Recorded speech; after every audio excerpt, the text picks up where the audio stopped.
Hey, this is Nicholas Woodman from GoPro. Stick with the PodBrother. I'm out. All right, Kimbrough, TV Kimbrough. They call me the PodBrother.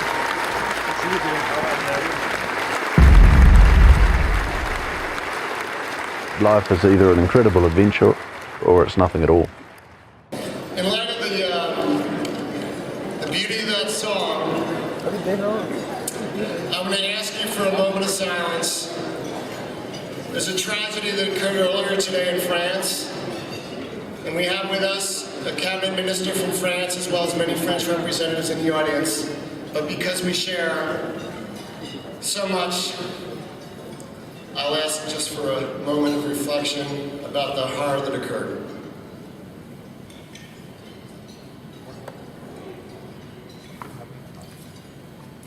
Thank you, ladies and gentlemen. You know, technology is something which can unite us, and the technology and innovation that we see at this event and the spirit that this event is based on is that there's better hope for the human condition and progress. And if anything has changed in the CES over the years, it's the fact that whereas several years ago we really talked about audio and video entertainment and all the great things you could do and entertain yourselves, and then the information and education. But what we've shifted to dramatically and quickly is the productivity of the internet, to the point where when you walk around the CES now, you're seeing solutions to fundamental human problems, whether it be healthcare, delivery of food, agriculture, transportation, and it really makes a difference. And what gathers the people who come to Las Vegas today is not only a desire to see what's new, but also to be problem solvers and to make things better. And that's the kind of spirit that I think will prevail as compared to some of the horrible things that occurred earlier today. This night, and indeed the CES itself, is a celebration. Tonight we bring together the leaders of our industry, entrepreneurs, and policymakers together to get a glimpse of the future. Of course, we come to CES not only to see the future, but to see the unexpected. And honestly, by far, without question, this is our best CES yet. Over to Murray.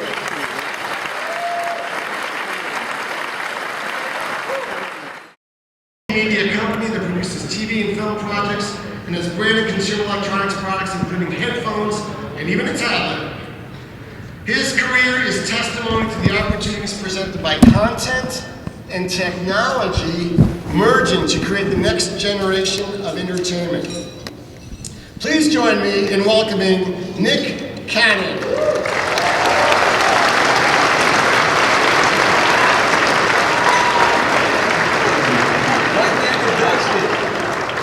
How you guys doing? How you guys doing? There we go.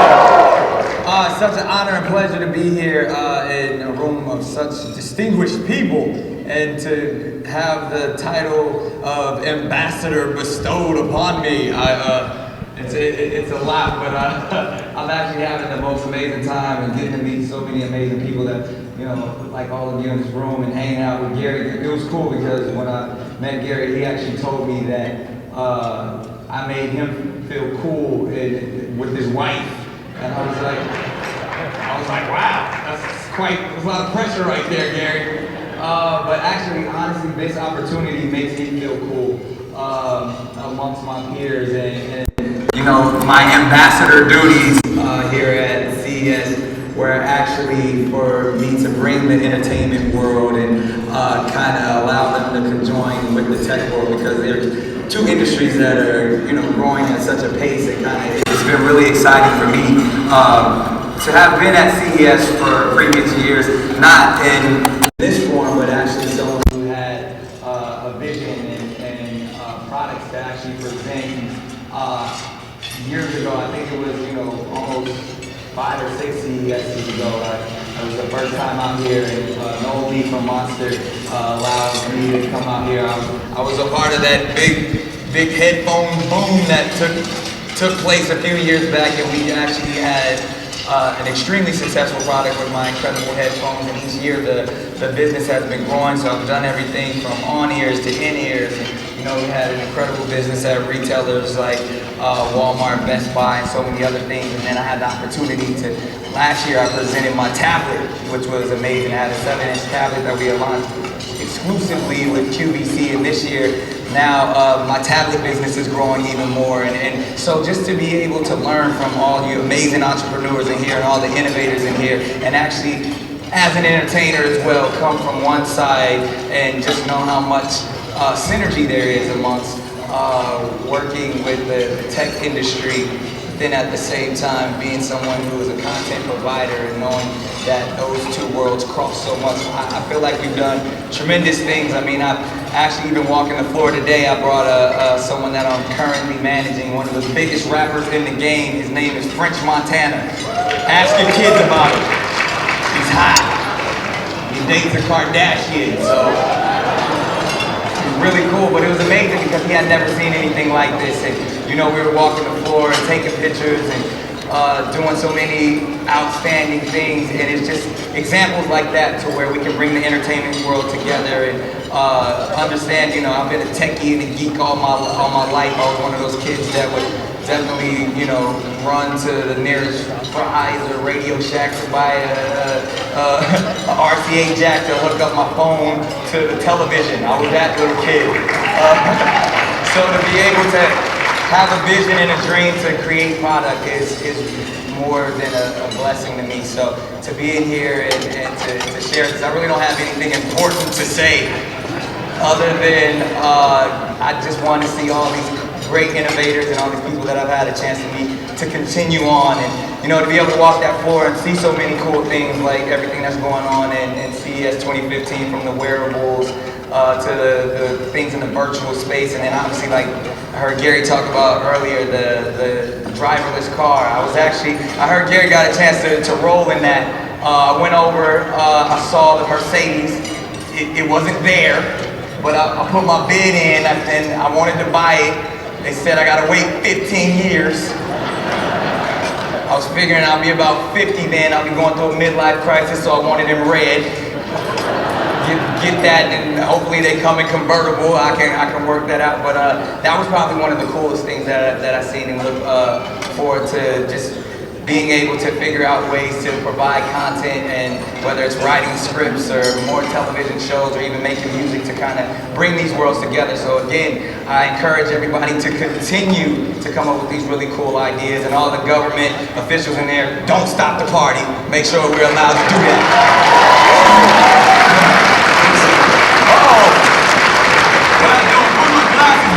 So thank you so much for coming.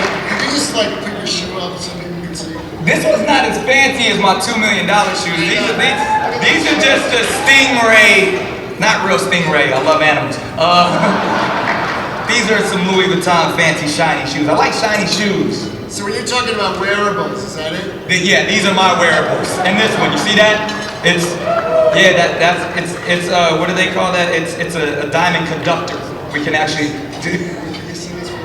So when you talk about those shoes, that's why I wanted you to be my wife, because you're the competition there. Me and your wife can talk shoes all night, baby. Thank you very much. We'll have a special speaker after dinner, ladies and gentlemen. Allan has served as the president of the Pew Research Center and spent more than 2 decades at the Wall Street Journal, with editorial responsibility for the journal's websites, mobile products, television, video, books, and conferences. He and GoPro founder Nick Woodman will talk about opportunities going forward for the company. Ladies and gentlemen, please join me in welcoming our moderator this evening, Allan Murray.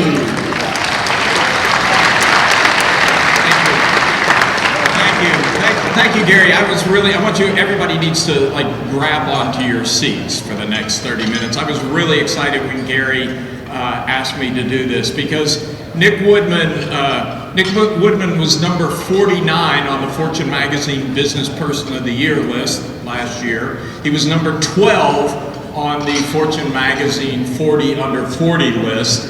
But he is number 1 on my personal list of CEOs who would be fun to spend 30 minutes interviewing. So, ladies and gentlemen, please welcome Nick Woodman.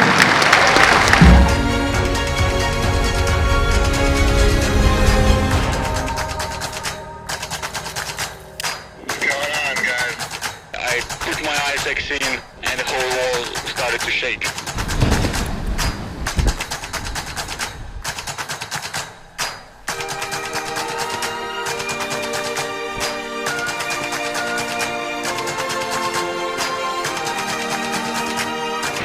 So how come you get to wear a t-shirt? Because I always wear a t-shirt. So that's the way it works? You gotta stay consistent, stay authentic. If you started wearing one tomorrow and you stuck with it for a couple years. It's not connected to the IPO? Net worth is not a factor? Yeah, no, that was the joke that I've been hearing is that I guess the better you do in business, the cheaper your wardrobe gets. So I came to Las Vegas from New York on Virgin Airlines. And Virgin, any of you who've been on it, the entertainment system has a GoPro channel. And I turned on the GoPro channel and was mesmerized for the next, frightened a couple of times. I mean, watching the kayakers and for the next hour and a half. But I also realized, you know, GoPro is not a camera company, it's a media company. You've really become a media company. Was that your intention? No. So what happened there? Well, I mean, you know, I started GoPro in 2002 with the idea to make a wrist camera to help surfers shoot photographs of one another while they're surfing. You're always paddling back out and your friend is surfing by you on a wave and there's this magic moment to capture an image, and then it grew into video. So this had nothing to do with business? No, it had nothing to...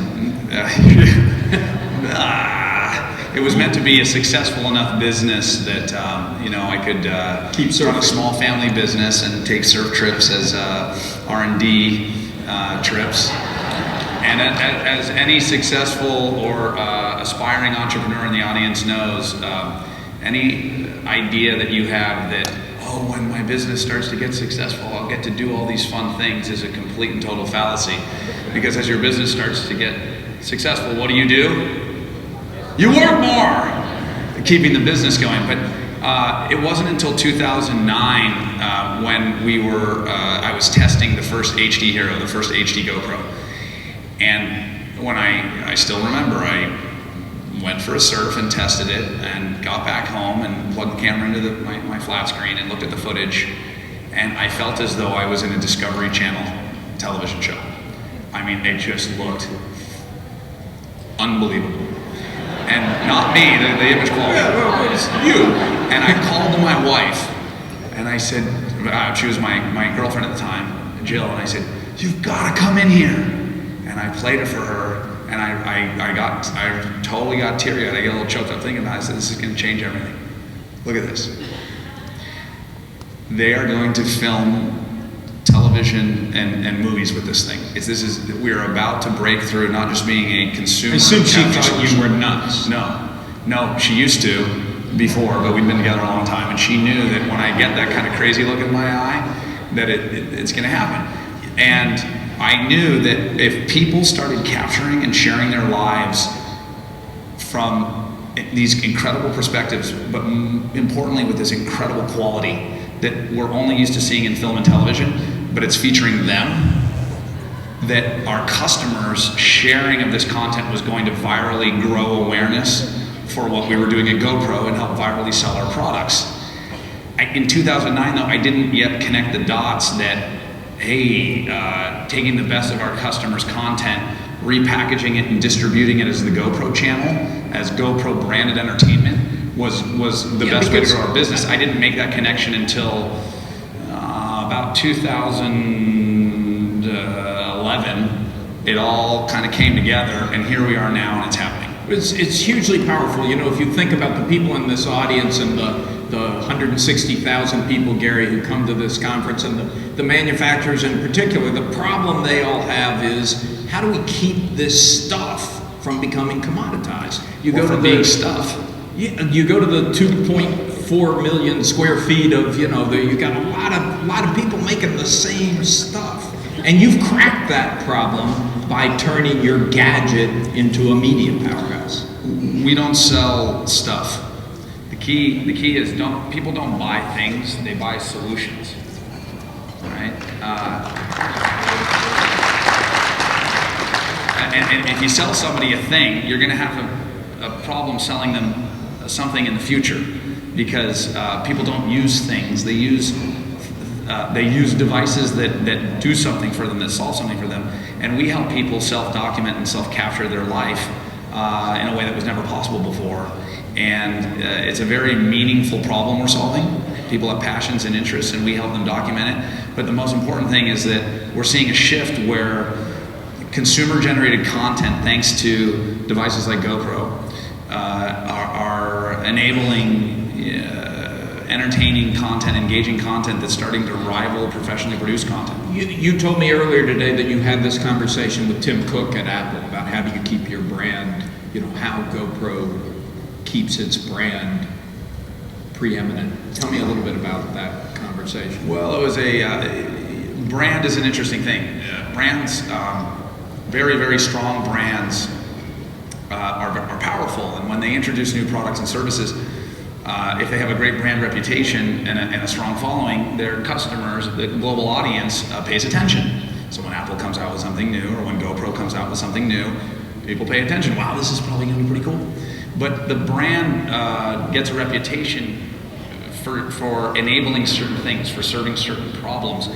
And just because you have a strong brand doesn't mean you can always do whatever you want, because the brand becomes known for certain things. So GoPro is very much known for enabling incredible content.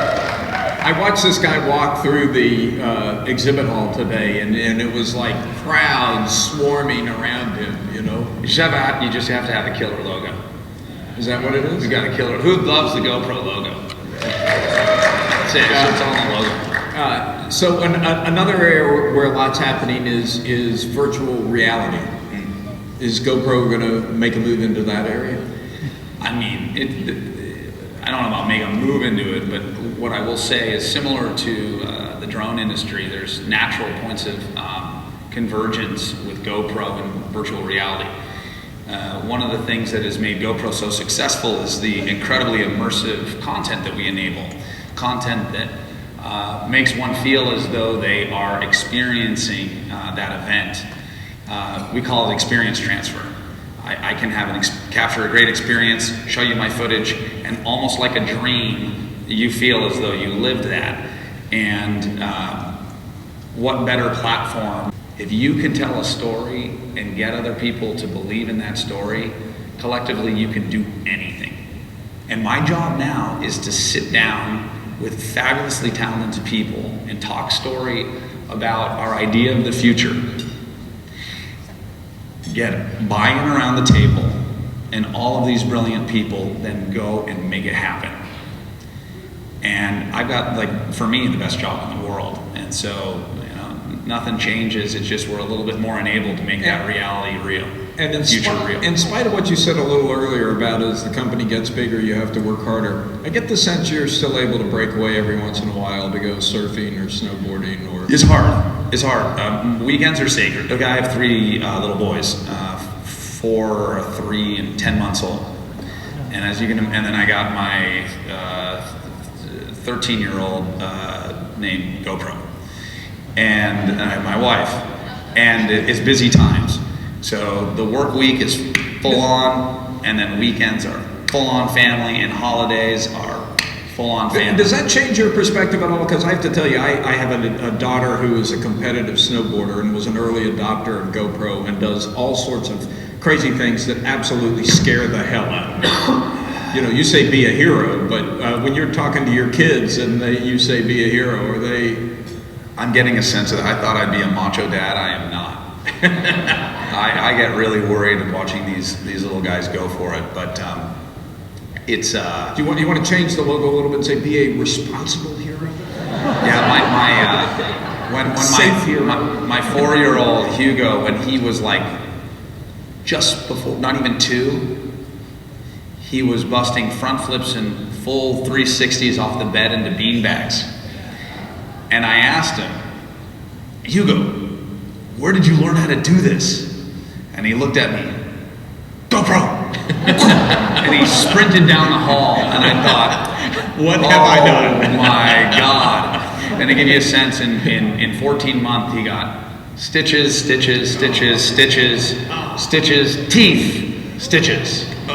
14 months, so yeah, I'm reaping what I sow. You did that, dude, yeah. Yeah, he's a tough little dude. Totally. Payback for what, though? So you have been on a wild ride. It's been phenomenal. For a while here. What have you learned that would be useful to other people in the room? What's the sort of critical advice that you would share based on your experience? Well, I think storytelling is incredibly important from a management as a management tool. I think that some of these are cliches, but understanding that even at the highest level of business, we're all just humans, and it's very important to approach business as you would any personal relationship where business can be a fabulous thing, can be what am I trying to say here? We approach business at GoPro, we treat our partners, treat our customers as pure true friends, because we want everybody to want to work with us. We want them to take the meetings with us. You want to spend time with people you like. So we don't treat our business relationships any than we treat our personal relationships. But back to that, we're all human. This is a level playing field. I mean, I've had the opportunity to meet some of the biggest big time CEOs and blah blah blah blah blah, and I'm like, these people are just all human. This is so if you can sort of demystify success, and you can get out of your own way, you can get rid of all the mental barriers that often prevent us from achieving our full potential. And I'm living proof that you can do it. If he can do it, you can do it. So, and also be honest with yourself. I always ask myself, and our team always asks ourselves, what are we pretending not to know? You always know what you're pretending not to know. Fix that. Fix whatever it is you know that needs fixing, because it's going to burden you until you do. And when you get rid of all of the what are you pretending not to know off of your desk and out of your drawers and everything, your whole life from business to personal, everything runs smoother. And it's just being about very honest with yourself and your coworkers. And I think that these are all very simple sort of things that translate to life and business, but it's true. You ever wake up in the middle of the night and say, geez, this is all a big bubble and it's going to pop and we're going to end up... No, because I get asked all the time, is your brand a fad? Is the product a fad? Is the market a fad? And I come back to everybody has interests, everybody has passions, and everybody has an interest in seeing themselves engaged in those passions and sharing those experiences. The day that people stop sharing stories, we've got a problem. But I don't think that's going to happen anytime soon. You're on pretty safe ground. We have one more video to look at. This one's my personal favorite. They showed it on the Virgin Atlantic flight. Oh, but what I'll say about this one, just so you don't think we're getting like all kind of too far away from where we came from, we understand that a good cliff hook is one hell of a way to build a brand and sell some product. Check this out. Hey gang, Steve Kimbrough back, the PodBrother here in Las Vegas. We are doing our thing, CES 2015. We just finished an amazing leadership technology dinner. The keynote speaker was the CEO and founder of GoPro. I happen to have two Hero Ones from the very first year they attended CES. I still use those for my podcast today. And it's amazing to watch that company grow into a $9 billion company. And still going strong, and some of the vision that they have moving forward is incredible, and we got a chance to hear and see some of that in the interview today.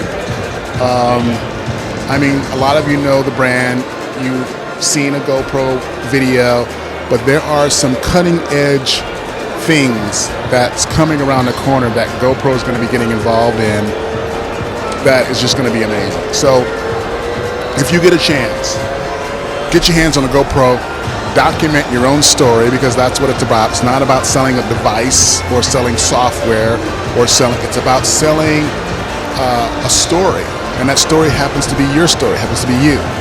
And to hear that from the CEO, which is what his product is all about, was very inspiring, very cool. and I'm excited to be here and witness it for the first time. So we will come back. This is the PodBrother here in Las Vegas at CES 2015. Whatever you do, stick with the PodBrother. And get you a GoPro, because that's how we get down. Peace out. Thank you, Skunk Baxter. Thank you, Nick Kent. Thanks to each of you. Have a great show. Desserts in the back. Enjoy the rest of the